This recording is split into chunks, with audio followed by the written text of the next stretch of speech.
បាយរីករាយនៅពេលដែលខ្ញុំបានមកមើល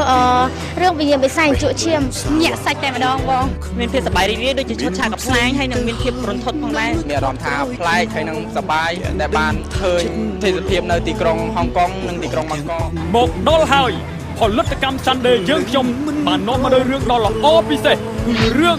វិញ្ញាណបិសាចជញ្ជក់ឈាមមុននឹងចាក់ផ្សាយរឿងនឹងមានការច្រៀងផ្ទាល់ជូនពីលោកខេមរៈស្រីមុននិងតារាល្បីៗប្រចាំផលិតកម្ម Sunday ផងដែរ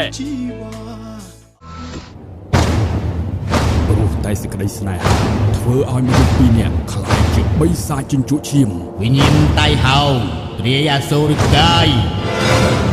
រឿងអនាថាទាំងអស់មកអូវាចូលក្នុងផ្ទះបារាណនោះហើយ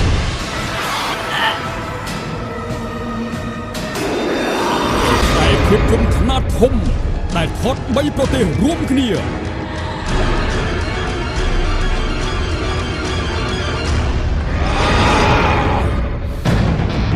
ហេតុអីក៏ឯងមិនស្ដាប់ខ្ញុំ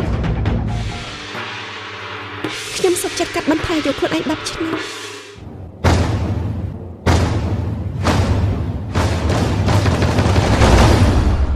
រឿង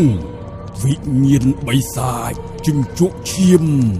មានបញ្ចាំងជូនទស្សនាតែ3ថ្ងៃប៉ុណ្ណោះចាប់ពីថ្ងៃទី6ទី7ទី8ខែមេសាឆ្នាំ